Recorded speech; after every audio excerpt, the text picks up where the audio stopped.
Welcome back to Trivia Cast. I'm your host Nikhil, and today the episode is going to be a bit different than usual. So joining me this week are Joe and Gina from We Live, which is an upcoming comedy podcast that will be releasing in June. So I've recorded a couple of rounds of trivia with them, but they take place in the We Live universe.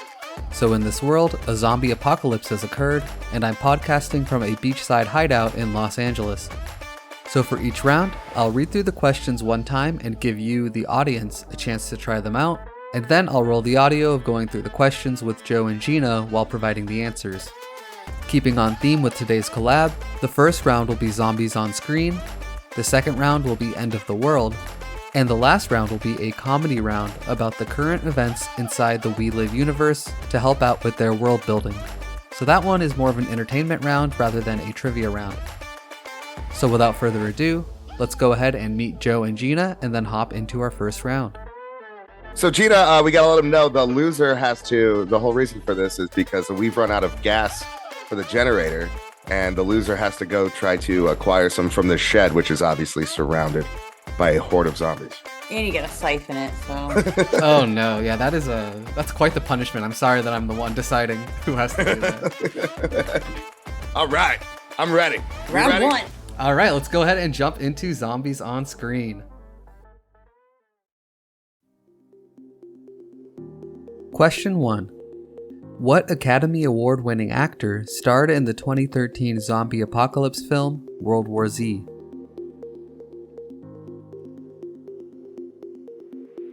Question 2.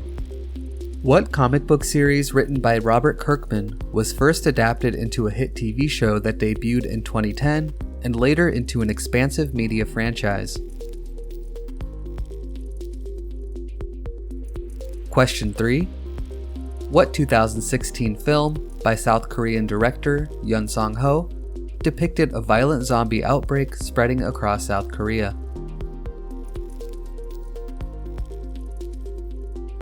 Question 4. George A. Romero, regarded as the father of the zombie film genre, attended what Pittsburgh University that was founded by an industrialist in 1900? And question number 5. The 2004 zombie comedy film Shaun of the Dead was the second movie ever directed by what English filmmaker? Alright, go ahead and pause if you need some more time with those. I'm going to cut over to Joe and Gina trying out the questions and give the answers as we go. So for question 1, what Academy Award-winning actor starred in the 2013 zombie apocalypse film World War Z? Brad Pitt. That is correct. Yes. Oh. Okay, so Gina takes question number 1 there. Boo. Boo. I have no skin in the game. I'm happy for either Seems of you. like you do. There you go. Booing is just fun. Alright, for question 2, what comic book series written by Robert Kirkman was adapted into a hit TV show that debuted in 2010 and later into an expansive media franchise? The Walking Dead. Dead. Yeah, that's correct. Ah. I had it first. Too slow. I had it first. Slightly faster, so Woo! so nice one there, but you both knew it, so props to you guys. For question number 3, what 2016 film by South Korean director Yoon Sang-ho depicted a violent zombie outbreak spreading across South Korea? I got it, Gina. Do you wanna try? Wait, I don't know it. I don't know. Somebody regarding that movie is actually going to be a guest on this show. Oh, like someone from the movie? Yeah. Unless I've got the wrong movie, because then that'd be really embarrassing. But is it Train to Busan? It is, that's correct. Yes! Oh, he is going to be on the show. Wow, that's cool. Wow, okay, you better study up before he comes on the show, because that's you don't want him hearing that you didn't know what movie he was in. I'm gonna play that before. So who do you have coming on the show? He was just an extra, but he actually does the voice on the train, both in real life, because he's from that city, and in the movie. Wow, that is really cool. That's a relevant question I had in here, though. I didn't even know that was coming up for you guys. That's amazing. All right, for number 4, George A. Romero, regarded as the father of the zombie film genre, attended what Pittsburgh University that was founded by an industrialist in 1900? That's a good way of putting it. I know he's from Pittsburgh because all the movies take place in Pittsburgh. Let's see, universities from Pittsburgh. The University of Pittsburgh. Penn State. No, it was actually Carnegie Mellon. I didn't even know that was in there. Oh, Carnegie. I should I have didn't even know that known. was in there. Andrew Carnegie being the one who founded that in 1900. All that money. That means round one goes to me. We've got a fifth question actually. We've got one more. Oh, nice. All right. The 2004 zombie comedy film Shaun of the Dead was the second movie ever directed by what English filmmaker? Oh, it's the Hot Fuzz guy. What's his name? Is it? Wes Anderson. That's my go-to for everything. Oh, Not quite. it's the main guy. Gina's gonna hate it when she hears the name. But yeah, I don't have it. Oh, It's Edgar Wright. dang Yeah, also did Baby Driver, Ant-Man. He did Baby Driver? Yeah, I love that movie. he's done a lot of good ones. Cool, so I was not counting there, but sounds like it was a pretty close round back and forth. I think we each got one right. No, I got two. I got You got Train two to right? Busan. Yeah. Oh, dang. Okay. Well, it's okay. End of the world.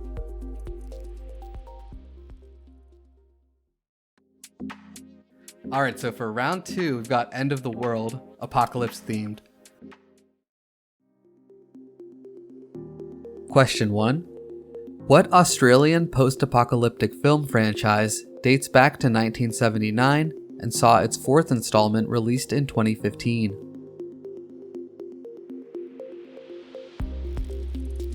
Question 2.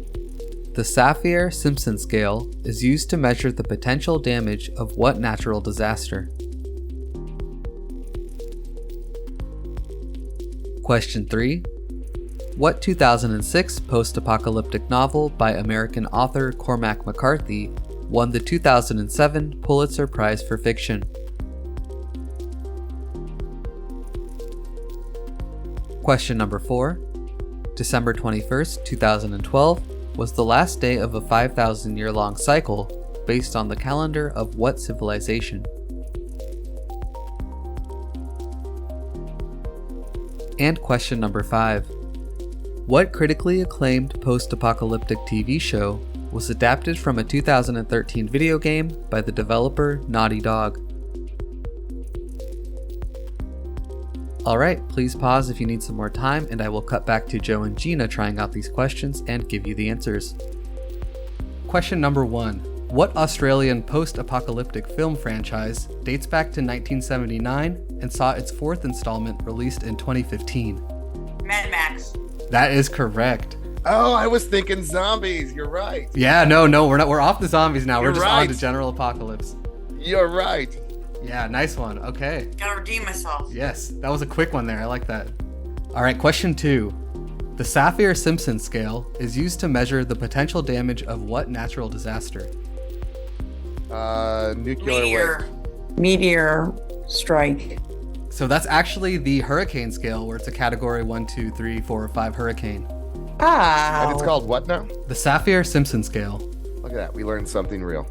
Yeah, something useful in case the hurricanes hit along with the rest of this. It might be very useful. All right, question number 3. What 2006 post-apocalyptic novel by American author Cormac McCarthy won the 2007 Pulitzer Prize for Fiction? Oh, man. I am striking out in this one.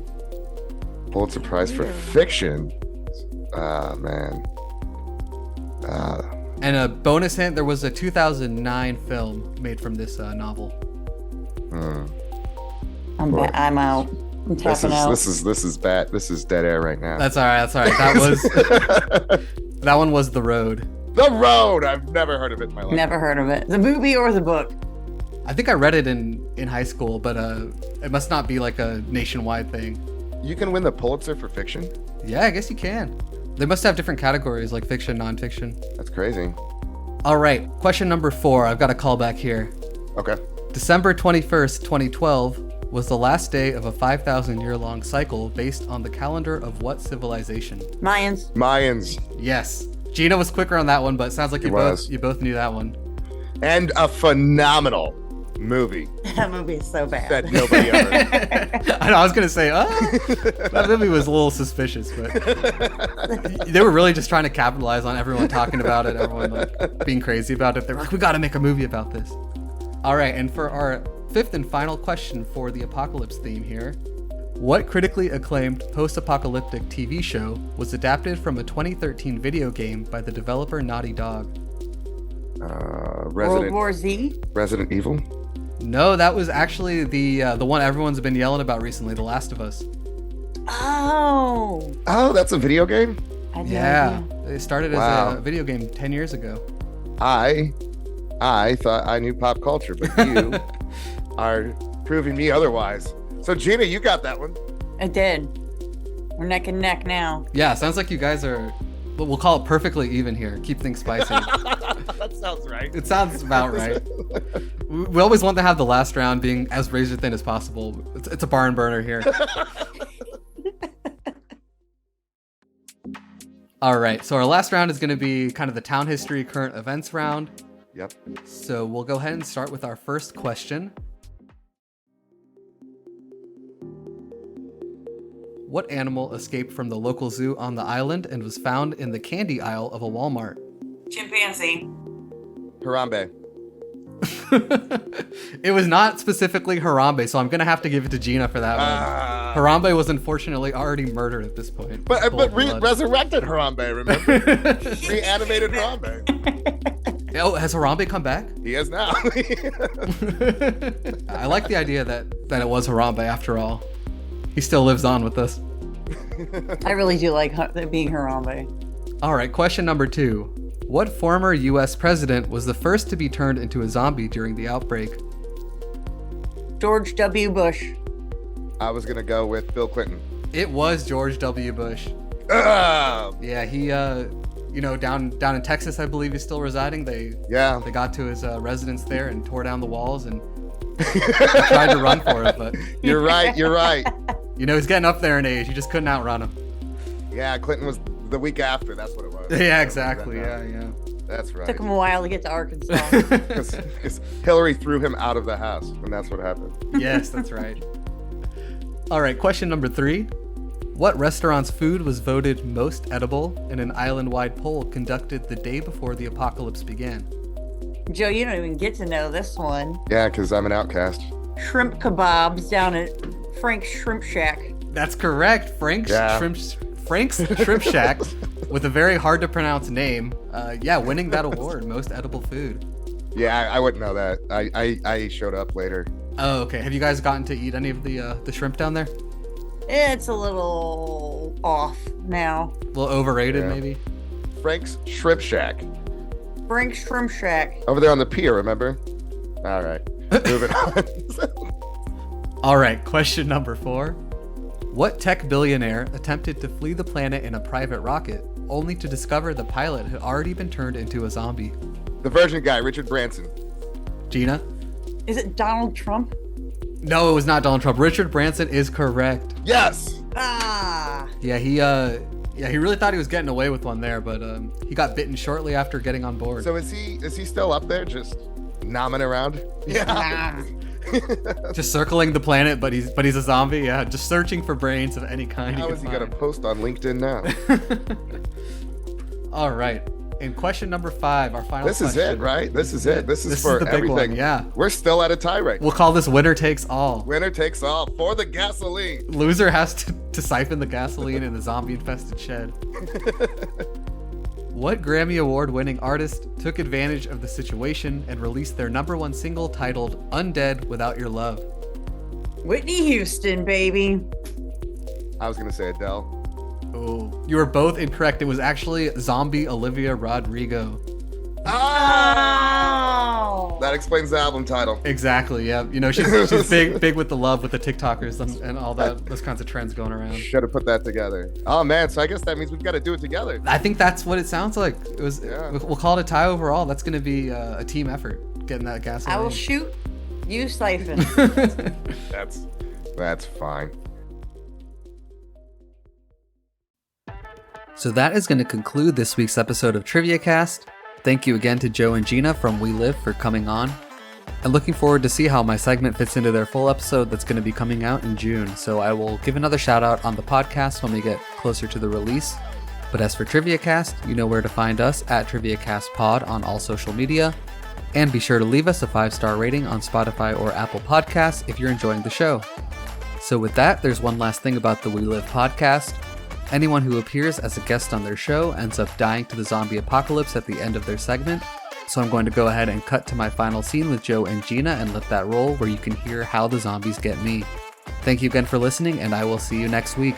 It sounds like there's some commotion going on in maybe like a window's open. I hear the waves. I've got my headphone on. Let me peek around. Oh, what is that? Something's climbing in. Get Oh out my of gosh. Can you get out of there? Yeah, is there another door? I can dive in the ocean. I'm out of here. I'm going for a swim. All right. All Good luck. Good luck, Nikhil. Bye. Well, Trivia guys. Cast you can catch on, where is it available? Spotify? Spotify, Apple, Podcaster, all of them. Hopefully we'll have some new ones. Good luck, coming out. Nikhil. We'll have to follow up and see if we can't get them on the phone again. All right, let's go get this gas. All right.